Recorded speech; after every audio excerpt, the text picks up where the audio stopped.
So we're now wanting to check which saddle to use on Buddy. So he doesn't have really good top line. So we need a saddle that will give him some room to build that as we're working.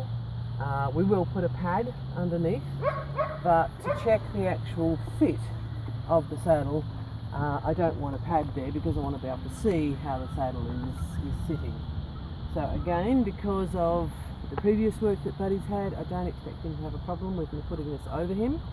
If he was a horse that hadn't had saddle work before or had known issues with saddle work, then I would approach this a lot more slowly and work with a pad first to check that he is okay. But I've done a little bit enough to see whether he's going to worry, and he didn't. So we're just going to go straight with the saddle today. So if you want to come in close and look at the front here.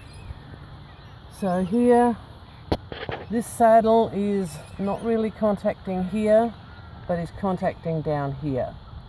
So it's actually going to be putting all the pressure down here and not going to be an even pressure down there. So it's actually not going to have any contact until it gets away down here, which I don't think is probably going to be comfortable for him. It may be okay once he's actually built a little bit more there. So we'll change saddles.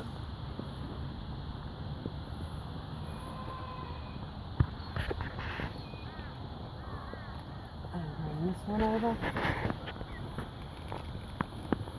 So now the other thing is that his feet are not square there, so we need to just check this when he is standing a little squarer.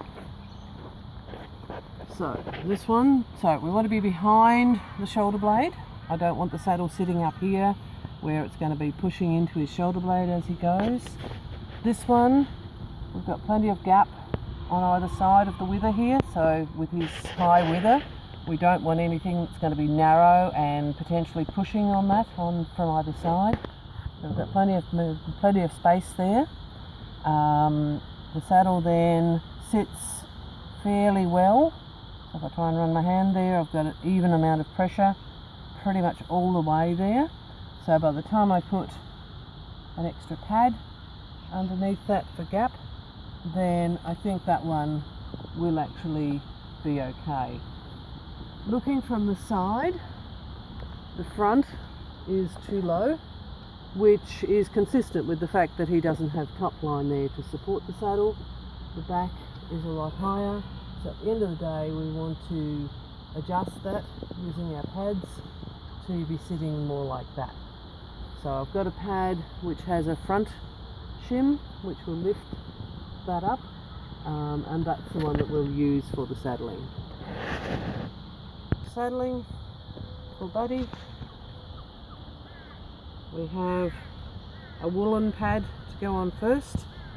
That's nice and comfy and will help absorb any irregularities in the saddle and make it a reasonably comfortable experience for him.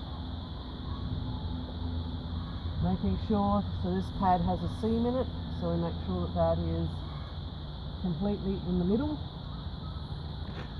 Forward a little bit from where we want to start with, and then run it back a little bit so that the hair is in the right direction. I've got a booster pad here, so a bit of extra padding for his top line. This one has no padding in the centre, so where his backbone is. We're not increasing the depth there, but we are providing lift here in this section where his top line is not adequate to support the saddle. Then grabbing the saddle, pop that on, and now if we look at that from the side, we've got a much better, still a little high at the back, but we've got a much better line on that saddle and how that's going to actually sit on him. So the other thing that we're looking at with this, lift that a little bit, is where the girth straps sit. So we want them coming through so that they sit naturally at the line where we want the girth to be, not too close to the elbow, back enough to be at a comfortable space. So, putting the saddle on, he is fine with. Now we'll grab a girth and then we'll ask him to do some movement for us. Alright, so we've put the girth on. Initially when I put the girth on, it is quite loose, so just touching, not trying to pull it tight on him. The saddle work I do with the stirrups down so that the horse is getting some practice with the stirrups moving, potentially bumping him, so that when I've got a rider on as well, then it's not the first time that his ribs have been touched when he's moving. So I've actually put an ergonomic girth here, one that has a cutaway for the elbows and that helps the saddle stay in place. But it means that I need to have the same number of holes on either side. So we'll just go around and check the other side.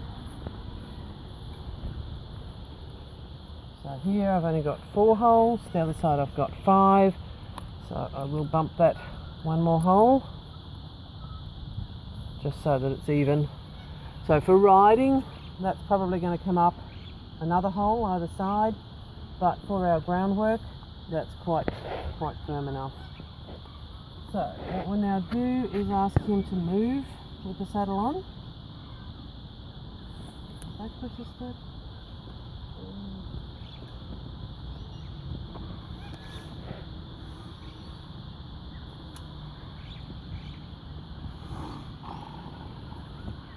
So for my horse, so if you want to come back around this side so that you have the front at the back of you. So when I'm doing groundwork with my horse in preparation for riding, I always use a flag because it's something that provides movement around the horse. I don't want a rider to get on the horse and for nothing to have moved around the horse, and then all of a sudden there's something up top moving and the horse gets a fright with that and is really worried about it. So Buddy's pretty much not worried by that. I can take the flag and rub that on him at the standstill. I can take it away and he's not too worried about it. He's watching it, so with his ear there he is keeping track of where it is, but he's not getting alarmed about it and not wanting to run away from it. So if I was a rider and I was getting up on top of him, then I think he's probably going to be okay with that. So that's one of the things that I check with my flag. So I can use the flag to ask the horse to move. If you just stay over that side, we'll just do some little circles here.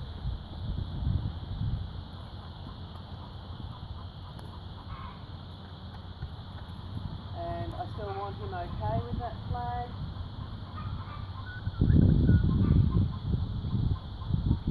Got a rider up top there. Then is he going to be okay with that? Are they going to be able to touch him on the rump when they're riding? You're going to worry about that.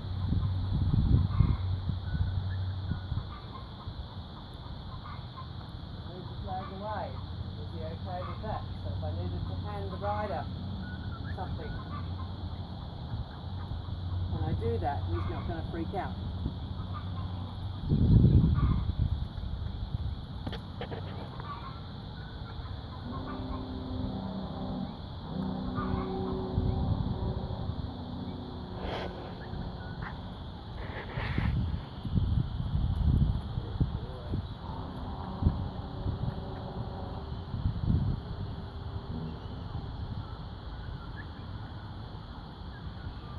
Change direction.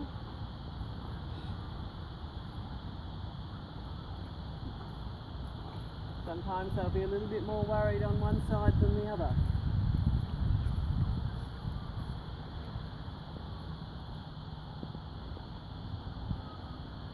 But I want him okay on both sides so that I know that my rider has a good chance of being safe once they're up there.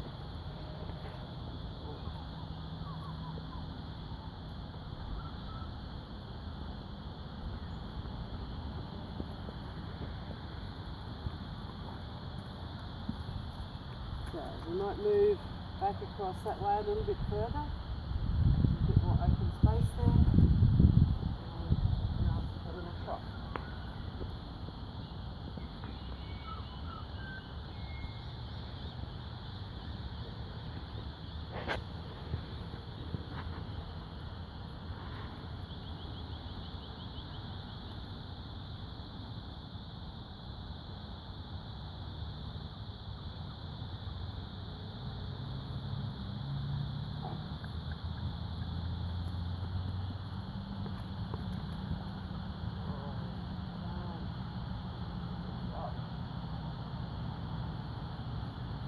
First transitions are just a couple of steps.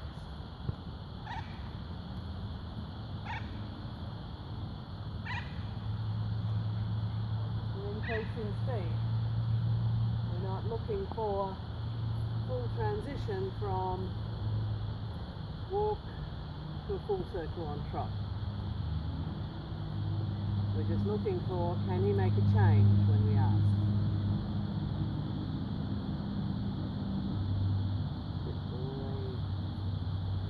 Incredibly well.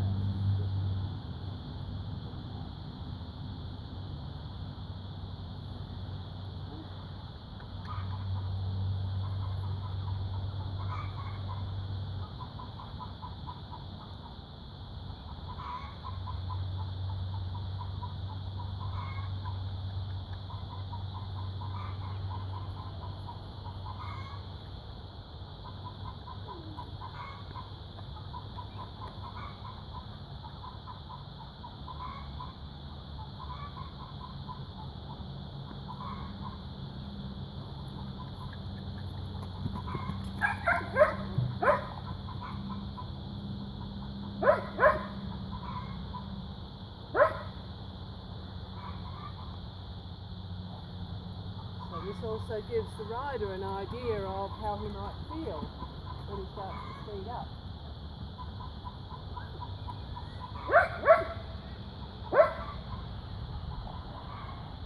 Being a pacer, he might go to an amble instead of a trot, and that's going to feel very differently to what a trot will feel like.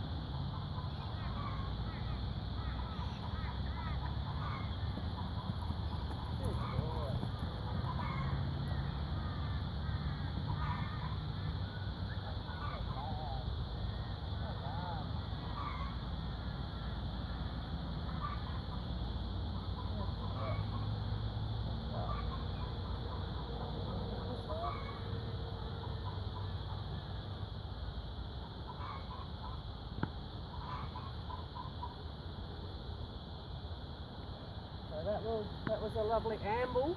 That will be as smooth as anything when you're sitting on it. Eventually we'd like to get into a trot, but to start with, that was lovely. That was a beautiful upward transition for a few strides.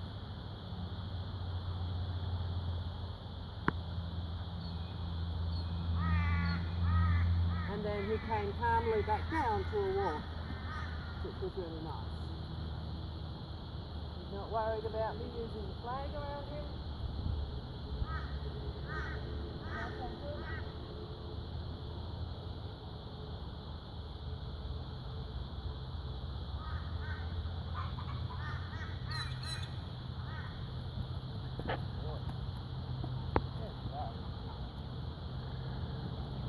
A couple of strides quicker, back to a walk.